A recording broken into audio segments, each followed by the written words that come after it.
Bonsoir à toutes et à tous et merci de rester fidèles au programme du soir sur New World. Bienvenue dans Regard Croisé, le 4e numéro de cette semaine. Encore 4 sujets à aborder avec nos invités. Nous parlerons d'abord du Gabon et de la France vers un nouveau partenariat militaire. C'est notre interrogation. Deuxième sujet, nous allons au Sénégal.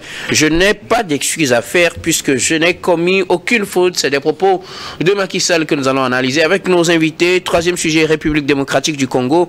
La brouille avec le Rwanda s'invite à nouveau à la francophonie. Puis nous terminerons bien évidemment par le Togo, l'opposition et la société civile.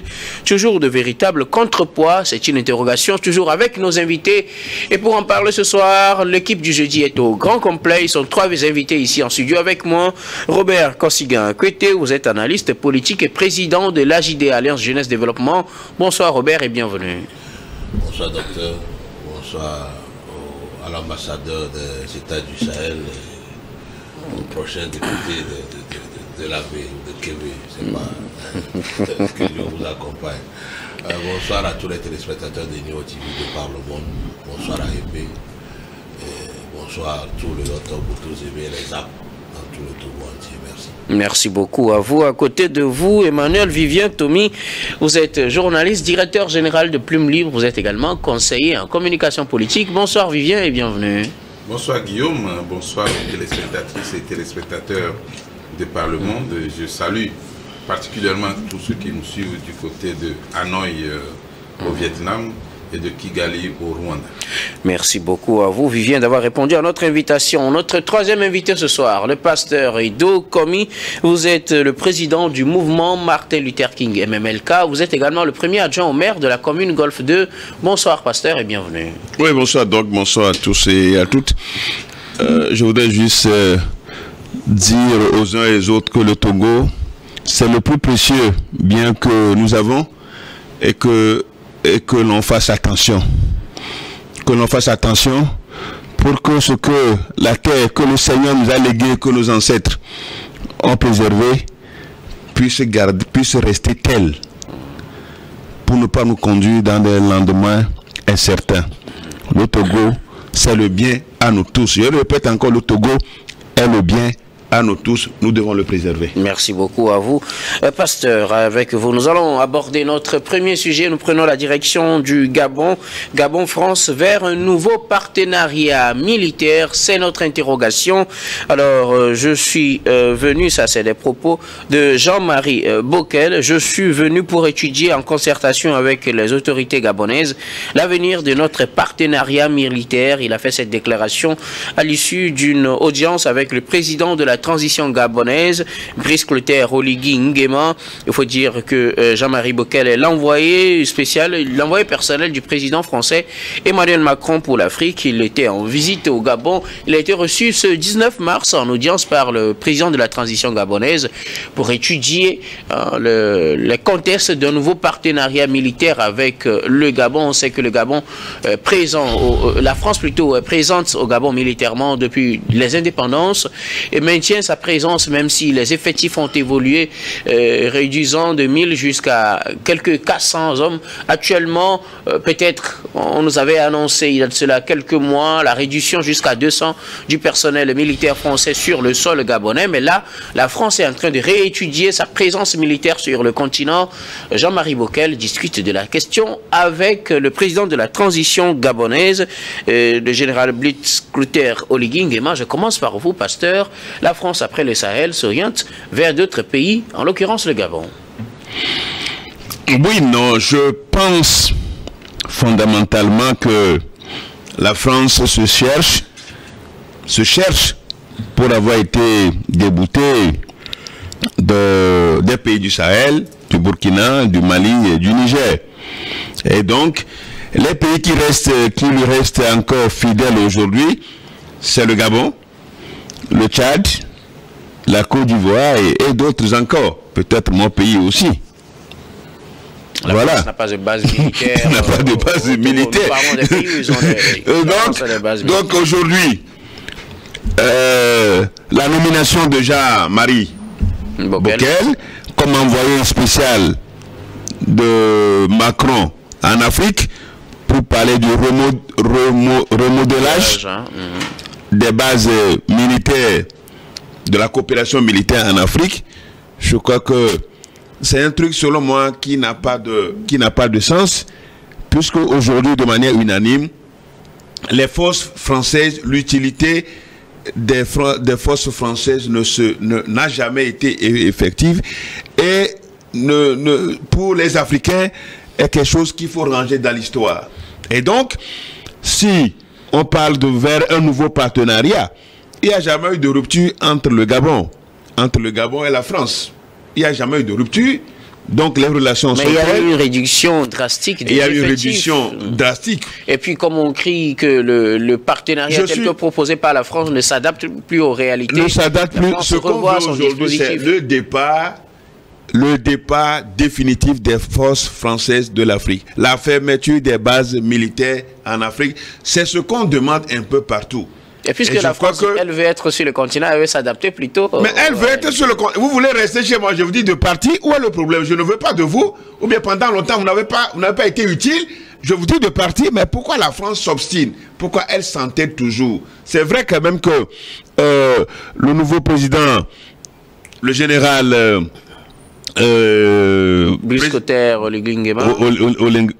Olivier Nguema, bon, va payer le prix parce que quand il a fait son coup d'État, on n'a pas vu la France s'agiter. On n'a pas vu la France s'agiter comme dans les autres pays dans les pays du Sahel. Bon, donc, obligatoirement, il n'aura pas une grande marge de manœuvre par rapport à la France. Donc, on a vu la France s'agiter par rapport aux autres coups d'État, mais pour le Gabon, il a été reçu même, il a été reçu en France. On a vu même leur entretien un peu partout ailleurs, où il est toujours invité, alors que les autres ne sont pas invités. Donc, on condamne le coup d'État. Pas encore en tout cas, à ce point. On condamne le coup d'État dans les autres pays, mais au Gabon, on ne l'a pas condamné. On l'a pas condamné. Donc, aujourd'hui, vers le nouveau partenariat, qu'est-ce que ça va changer? Quelle sera la nouvelle formule de partenariat aujourd'hui entre le Gabon et la France? Personne ne saurait le dire, mais ça ne va pas être quelque chose de nouveau. Peut-être c'est un plat qu'on va réchauffer, un ancien plat qu'on va réchauffer qui ne servira à rien. Puisque les bases militaires, la présence des bases militaires en Afrique ne sert pas aux pays africains, aux populations africaines.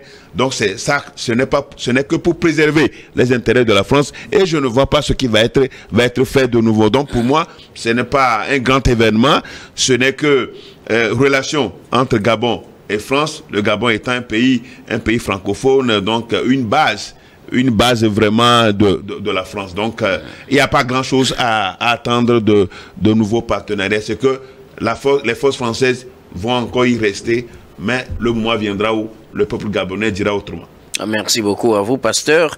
Alors, Emmanuel Vivien, Tommy, l'envoyé personnel du président Emmanuel Macron est allé au Gabon. Il s'est entretenu avec le président de la transition au menu des discussions, la réorganisation du dispositif militaire français sur le sol gabonais.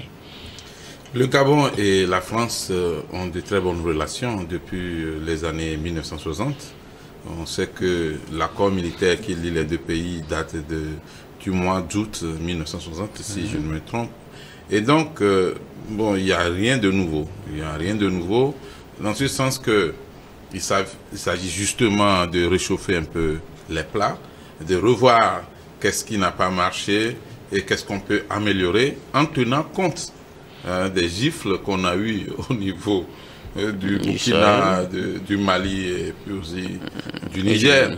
Et donc, aujourd'hui, c'est plutôt une nouvelle politique de reconquête à la façon de coopération, c'est-à-dire que on ne veut plus que ça soit visible par tous que nous sommes en train de vous dominer encore d'une façon militaire, mais on sent que c'est plutôt une sorte d'échange de services, une sorte de collaboration. Vous savez, le Gabon a toujours joué un rôle dans la domination française en Afrique. L'ancien président, paix à son âme, Omar Bongo, était tellement puissant qu'il arrivait, suivant beaucoup de documents, à influencer même le gouvernement français. Bon, la question qu'on pourrait se poser, qu'est-ce que cette influence du président gabonais sur la politique française rapportait au Gabon et aux Gabonais. C'était tout cela.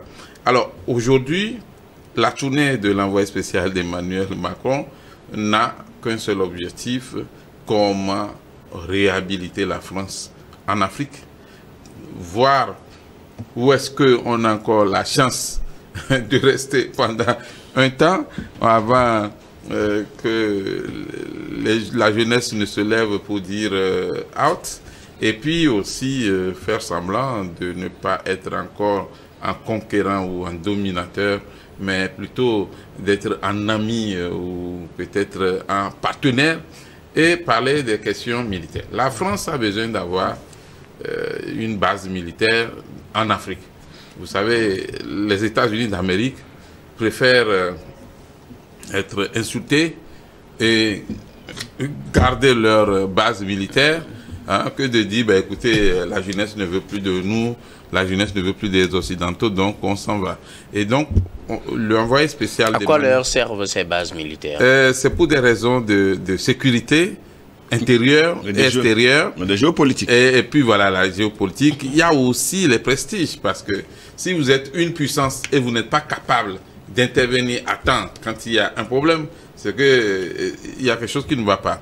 Vous savez, quand les États-Unis d'Amérique ont voulu attaquer l'Irak, il a fallu trouver un pays pour pouvoir organiser effectivement la bataille. Et c'est la même chose aujourd'hui. Si on prend un pays comme Djibouti, on sait tout ce qu'il y a comme armement venant de l'Occident, alors que le Djibouti est un petit pays qui n'a pas tellement de problèmes sécuritaires avec les autres. Ils n'ont pas de problème de terrorisme, tout ça là.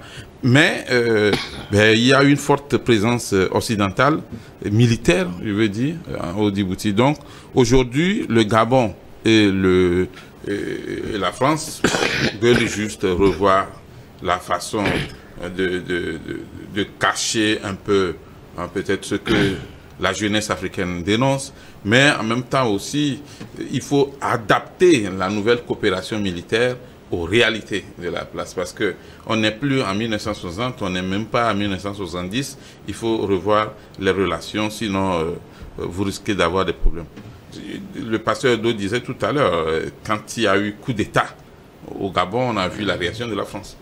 Quand il y a eu coup d'État au Mali, au Burkina Faso et au Niger, c'était pas la même réaction. C'est dommage. C'est la même chose que quand il y a eu le coup d'État au Tchad, on a vu la réaction de la France. La France qui protestait qu'il fallait rendre hommage à l'ancien président Idriss Déby, il fallait garder des acquis, ainsi de suite. Non.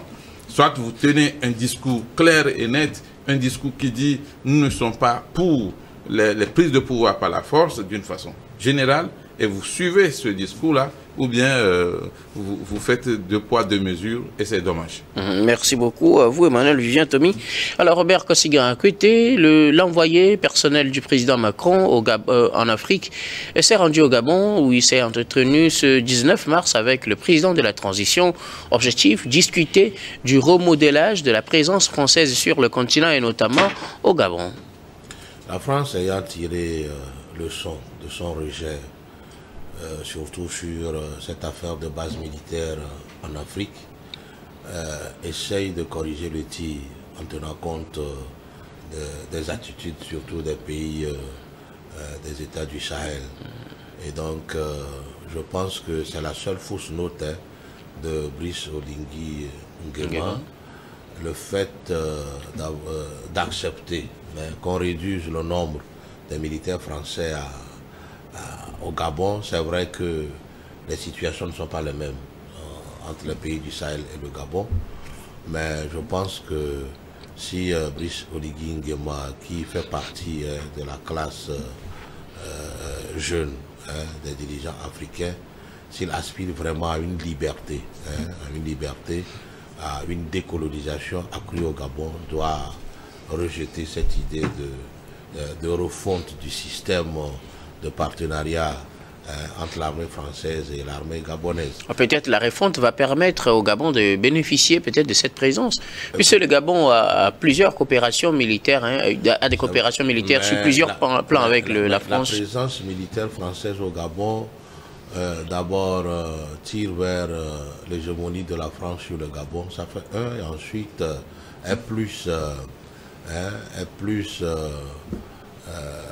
montre plus peut-être la domination de la France sur les États africains. Le militaire français est appelé à servir en France et non en Afrique. Stationner des militaires français au Gabon, même si le nombre sera réduit, je ne sais pas en quoi ça va améliorer la qualité de sécurité des Gabonais. Ça, je ne le pense pas. C'est plutôt géostratégique, géopolitique. Et ça ne fera que alors affirmer la présence française au sommet de l'État, et puis peut-être des prises de décisions qui iront plus en faveur surtout des structures internationales françaises au Gabon. Parce que, vous savez, à part cette présence de militaires français, il y a aussi les affaires à côté. C'est des gens qui arrivent pour exploiter oui, le phosphate, à identifier les bois, à identifier aussi les activités commerciales qui alors excellent dans le pays, et voilà, attirer les multinationales françaises à venir comme des vautours, alors ça n'a qu'à parler. Donc moi je dis, c'est la seule fausse note de Brice Oligui Nguema qui doit, alors même s'il ne doit pas être réfractaire à la coopération française, doit se ressaisir, doit militer pour que voilà, ces militaires en France, ces militaires au Gabon puissent partir et discuter à pied d'égal avec tous les partenaires militaires, ne serait-ce que pour peut-être optimiser la qualité ou la formation, voilà, la formation et l'expertise de l'armée gabonaise, que de vouloir toujours alors héberger ces militaires français sur son sol et peut-être continuer la prévarication des biens et des ressources gabonaises. Merci beaucoup. À vous, nous allons marquer la première pause, puis on revient juste après pour la suite de cette émission.